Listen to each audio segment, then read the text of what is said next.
అపవిత్రమవుతున్నట్లు వస్తున్న వార్తలను కలవరపెడుతున్నాయంటూ ప్రతిపక్ష నేత రాహుల్ గాంధీ కూడా చెప్తున్నారు. స్వామి ప్రపంచవ్యాప్తంగా కోట్లాది మంది భక్తుల ఆరాధ్య దైవమని, లడ్డు వ్యవహారం ప్రతి భక్తుల్ని బాధిస్తుందన్నారు రాహుల్ గాంధీ. దీనిపై లోతుగా విచారించాల్సిన అవసరం ఉందంటున్నారు. ఆలయాల పవిత్రతను కాపాడాలంటూ ట్విట్టర్లో రాహుల్ పేర్కొన్నారు. ఇక లడ్డు వివాదంపై డిప్యూటీ సీఎం పవన్ కళ్యాణ్ను ట్యాగ్ చేస్తూ సినీ నటుడు ప్రకాష్ రాజ్ కూడా ట్వీట్ చేశారు. వివాదంపై లోతుగా దర్యాప్తు చేయమంటున్నారు ప్రకాష్ రాజ్. దోషులను గుర్తించి కఠిన చర్యలు తీసుకోవాలని, భక్తులను ఎందుకు భయాందోళనకు గురి చేస్తున్నారంటూ ప్రకాష్ రాజ్ చెప్తున్నారు. మరోవైపు లడ్డు వివాదంపై కూటమి, వైసీపీ నేతల మధ్య మాటల యుద్ధం కొనసాగుతుంది. గత ప్రభుత్వంలో లడ్డు కల్తీ అయిందంటూ టీడీపీ ఆరోపిస్తోంది. కేవలం రాజకీయ కుట్రలో భాగంగానే ఈ ఆరోపణ చేస్తుందంటూ వైసీపీ ప్రత్యారోపణ చేస్తుంది. ఆగమశాస్త్ర పండితులతో ఇవాళ ముఖ్యమంత్రి చంద్రబాబు సమావేశం కాబోతున్నారు. మొత్తం మీద తిరుమల లడ్డు వ్యవహారం దేశవ్యాప్తంగా చర్చనీయాంశంగా మారింది, సంచలన అంశంగా తయారైంది. ఈ అంశంపై లోక్సభలో ప్రతిపక్ష నేత రాహుల్ గాంధీ కూడా స్పందించారు. భక్తుల మనోభావాలను దెబ్బతీసే ఇలాంటి అంశాల పట్ల కఠినంగా వ్యవహరించాలంటున్నారు. ఆలయ పవిత్రతను కాపాడాలంటూ ఆయన ట్విట్టర్లో పేర్కొన్నారు. దీనిపై లోతుగా విచారించాలని, లడ్డు వ్యవహారం ప్రతి భక్తుడిని బాధిస్తుందంటూ రాహుల్ గాంధీ అభిప్రాయపడ్డారు. ఇటు కొంతమంది సినీ ప్రముఖులు కూడా ఈ వ్యవహారంలో స్పందించారు. ఒకసారి మనం చూస్తున్న దృశ్యాలు, రాహుల్ గాంధీ ట్విట్టర్లో తన అభిప్రాయాలను వ్యక్తం చేశారు. The reports about the defilement of the prasad at Shri Venkateswara temple in Tirupati are disturbing అంటూ ఆయన చేసిన ఈ ట్విట్టర్లో చేసిన కామెంట్స్ మనకు కనిపిస్తున్నాయి.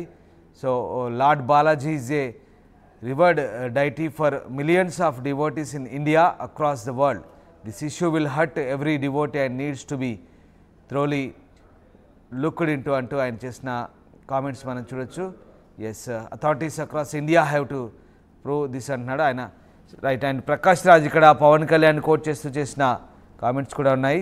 మొత్తం మీద ప్రకాష్ రాజ్ కూడా ఈ అంశంలో లోతుగా విచారించాలి, భక్తులను భయాందోళనకు గురి చేసే ఈ అంశాలకు ఫుల్ స్టాప్ పెట్టాలంటూ ఆయన చేసిన ట్వీట్ కూడా మనకు కనిపిస్తుంది. తిరుమల లడ్డు వ్యవహారం ఒక్కసారిగా దేశవ్యాప్తంగా సంచలనం సృష్టించింది. Yes dear Pawan Kalyan, it has happened in a state where you are a deputy CM. Please investigate, find out the culprits and take strict action. Why are you spreading apprehensions and blowing up the issue nationally? We have enough communal tensions in the country thanks to your అంటూ ఆయన చేసిన comments మనకు కనబడుతున్నాయి. Pawan Kalyan coat చేస్తూ ఆయన నిందితులను కఠినంగా శిక్షించాలి, ఇప్పటికే దేశంలో ఇలాంటి అంశాలు చాలా వెలుగు చూస్తున్నాయి, ఇట్లాంటివి ఇంకా ఎక్కువ పొడిగించకుండా ఖచ్చితంగా చర్యలు తీసుకోవాలంటూ ఆయన చెప్తున్న అంశం.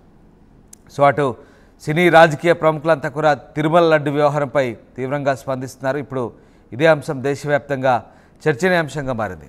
తిరుమల లడ్డు వ్యవహారంపై సమగ్రంగా దర్యాప్తు చేయాలంటూ అన్ని వైపుల నుంచి కూడా పూర్తి స్థాయిలో డిమాండ్లు వినిపిస్తున్న పరిస్థితి. ఇక మరోవైపు ఇవాళ ఆగమశాస్త్ర పండితులతో ముఖ్యమంత్రి చంద్రబాబు నాయుడు సమావేశం కాబోతున్నారు. తిరుమల లడ్డు వ్యవహారంలో చోటు చేసుకున్న అంశాలనైనా క్షుణ్ణంగా ఆగమశాస్త్ర పండితులతో చర్చించబోతున్నారు. సో ఇవాళ ఆ సమావేశం చాలా కీలకంగా మారబోతుంది, ఆగమశాస్త్ర పండితులతో జరిపే సమావేశం. రైట్. ఇక ఇదే అంశంపై ఇన్ని ఆరోపణలు వస్తున్న నేపథ్యంలో, అప్పటి ప్రభుత్వంపై వచ్చిన ఆరోపణల నేపథ్యంలో మాజీ ముఖ్యమంత్రి జగన్ కూడా స్పందించారు. ఆయన ఏం మాట్లాడారు ఒకసారి చూద్దాం. 4 మాటలు ఇంగ్లీష్లో కూడా చెప్తా. ఎందుకనంటే ఇష్యూని ఎంత పెద్ద చేసి పెడుతున్నారనంటే వీళ్ళంతా ఆశ్చర్యం కలిగించే విధంగా ఒక అబద్ధానికి రెక్కలు కట్టి ఏ రకంగా వీళ్ళు దుష్ప్రచారం చేస్తూ ఉన్నారంటే, ఆ నేషనల్ టీవీ ఛానల్స్ కూడా ఒక్కొక్కసారి నేను చూస్తూ ఉన్నప్పుడు ఆ నేషనల్ టీవీ ఛానల్స్ కూడా వాళ్ళకు తెలిసి చేస్తూ ఉన్నారో తెలియకుండా చేస్తూ ఉన్నారో నాకు కూడా బాధ అనిపించింది. ఎందుకనంటే ఒక గొప్ప వ్యవస్థ, వెంకటేశ్వర స్వామి వ్యవస్థను రోడ్డు మీదకి తీసుకొచ్చే కార్యక్రమం చేస్తూ ఉన్నారు. ఏ తప్పు జరగకపోయినా కూడా తప్పు జరిగినట్టుగా చూపించి మన రాష్ట్ర పరువును, వెంకటేశ్వర స్వామి దేవాలయ పరువును బజారుకిడ్చే కార్యక్రమం జరుగుతూ ఉంది. కాబట్టి ఇంగ్లీష్లో కూడా 4 మాటలు చెప్పి నేషనల్ టీవీ ఛానల్స్ కూడా జరుగుతూ ఉన్న విషయాల గురించి అవగాహన కల్పించాల్సిన అవసరం ఉంది. నిజంగా ఇది ప్రైమ్ మినిస్టర్కు లేఖ రాస్తాం, దీని తర్వాత సుప్రీంకోర్టు చీఫ్ జస్టిస్ గారికి కూడా లేఖ రాస్తాం. దీని తర్వాత చంద్రబాబు నాయుడు గారు అనే వ్యక్తి తన రాజకీయ యావ కోసం దురుద్దేశంతో తిరుమల తిరుపతి వెంకటేశ్వర స్వామి ఆలయాన్ని భ్రష్టు పట్టించే విధంగా తాను మలాయిన్ చేసే కార్యక్రమం చేయడం ధర్మమేనా? దీని మీద ఎంక్వైరీ జరగాలి, చంద్రబాబు నాయుడు గారికి అక్షింతలు పడాలి అని చెప్పి కూడా లేఖ రాస్తాం. మొత్తం మీద తిరుమల లడ్డు ప్రకంపనలు దేశవ్యాప్తంగా కొనసాగుతున్న ఈ వివాదంపై సమగ్రంగా దర్యాప్తు చేయాలంటూ సర్వత్రా డిమాండ్ వినిపిస్తుంది. తిరుమల ప్రసాదం అపవిత్రం అవుతున్నట్టుగా వస్తున్న వార్తలు కలవరపెడుతున్నాయంటూ రాహుల్ గాంధీ ట్విట్టర్లో పేర్కొన్నారు. ప్రపంచవ్యాప్తంగా స్వామి కోట్లాది మంది భక్తుల ఆరాధ్య దైవమని, లడ్డు వ్యవహారం ప్రతి భక్తుల్ని బాధిస్తున్నట్టు అటు రాహుల్ చెప్తుంటే, మరోవైపు ప్రకాష్ రాజ్ కూడా మీరు అధికారంలో ఉన్నటువంటి రాష్ట్రంలో ఇలాంటి వ్యవహారాలపై కఠినంగా వ్యవహరించాలంటూ డిప్యూటీ సీఎంను కోట్ చేస్తూ ఆయన ట్వీట్ చేశారు. సో ఈ రకంగా రాజకీయ ప్రకంపనలు అయితే రేగుతుంది. ముఖ్యంగా జాతీయ మీడియాలో కూడా ప్రధానంగా ఈ వార్త చక్కర్లు కొడుతుంది. తిరుమల లడ్డు వ్యవహారం కోట్లాది మంది భక్తుల మనోభావాలతో ముడిపడి ఉన్న అంశం నేపథ్యంలో ఇటు దేశం వ్యాప్తంగానే కాదు ప్రపంచవ్యాప్తంగా కూడా ప్రస్తుతం ఈ అంశం తీవ్ర కలకలం రేపుతుంది. అయితే ఇదే అంశంపై ఏపీలో బీజేపీ నేత ఆదినారాయణ రెడ్డి స్పందించారు. ఆయన ఏం మాట్లాడారో ఆర్టీవీతో ఎక్స్క్లూజివ్ ఒకసారి చూద్దాం. తిరుమల లడ్డు వ్యవహారం రాజకీయ కోణం తీసుకుందని చెప్పాలి. పూర్తిగా రాజకీయాలు పెద్ద ఎత్తున విమర్శలు వస్తున్న నేపథ్యంలో రాష్ట్ర ప్రభుత్వం ఏ విధంగా ముందుకు వెళ్తుంది, ముఖ్యంగా కూటమి ప్రభుత్వం ఏ విధంగా ముందుకు వెళ్ళబోతుందో తెలుస్తున్నాం. ప్రస్తుతం మనతో పాటు జమ్మలమడుగు ఎమ్మెల్యే ఆదినారాయణ సార్, ఏంటి సార్ అంటే మీ ముఖ్యమంత్రి ఒక సెన్సేషనల్ కామెంట్ చేశారు.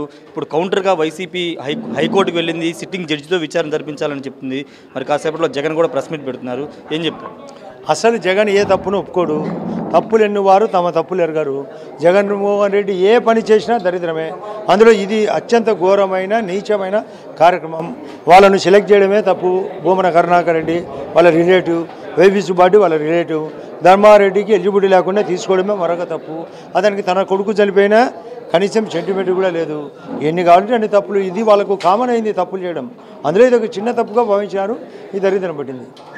కోట్ల మంది భక్తుల మనోభావాలకు సంబంధించిన ఇష్యూని కూటమి ప్రభుత్వం ఏ విధంగా సార్ట్అవుట్ చేయబోతుంది? అసలు సీరియస్గా తీసుకొని ఈరోజు ల్యాబ్ టెస్ట్లో కూడా చేస్తే వాస్తవం ఆ కంటెంట్ నూనె కంటెంట్ వాడినారంటే అసలు వాళ్ళ ఆలోచనే మానవులకు రాదు. ఆలోచన దానవత్వం కంటే కూడా దరిద్రుడు, దానవత్వానికి మించిన దరిద్రుడు. షర్మిలకు వచ్చేప్పుడు సిబిఐ ఎంక్వైరీ చేయాలి, కేంద్రాన్ని లేఖ రాస్తా అని చెప్తున్నారు. దాని గురించి ఏం చెప్తారు? అసలు ఎంత పెద్ద ఎంక్వైరీ చేసినా మంచిదే. ఆమె కోరిక కాదు, మా కోరిక కూడా సిబిఐ జరగాల్సిందే. ఇంకా ఏమన్నా ఉంటే రీసెర్చ్ చేయాల్సిందే దీనిపైన. ఎందుకంటే ఇంత దరిద్రంగా ఆలోచన వచ్చినప్పుడు గట్టిగా చర్య తీసుకోవడం చాలా మంచిది కూడా. వరుసగా వైసీపీని పార్టీ నేతలందరూ పెడుతున్నారు. బాలినేని శ్రీనివాసరెడ్డి కూడా నిన్న ఆయనకి విశ్వసనీయత లేదని మాట్లాడుతూ బయటకు వచ్చేసారు. వాస్తవం అది. ఆయనకు తెలుసు, దగ్గర బంధువుగా ఆయన సతాయించారు. ఆయన ఎట్లో ఈవిడున్నాడు. ఇంకా విఘటించినప్పుడు ఇప్పుడు ఒకవైపు ఇక్కడ వికసిత భారత్, అది వికటించినా ఇక్కడ వికసిత తగ్గట్టుగా దీంట్లో కలిగలో ఆయన నేను పవన్ కళ్యాణ్తో పాటు నడుస్తూ అంటున్నాడు. కాబట్టి ఆలోచన కరెక్టే. ఆయన బంధువుగా, రాజకీయ నాయకునిగా, సీనియర్గా ఆయన బాధ వెలిపించినది వాస్తవం కూడా. ఎందుకు చాలామంది జనసేన వైపు చూస్తున్నారు, వైసీపీ నుంచి వచ్చే వాళ్ళు బీజేపీలోకి ఎందుకు చూడట్లేదు? అసలు బీజేపీలో కూడా ఉన్నారు, కొందరు బీజేపీ చేరడానికి ఉన్నారు. నన్ను కూడా కొందరు అడిగినారు. కాబట్టి కన్వీనియంట్గా ఉన్నప్పుడు ఇక్కడ స్థానికంగా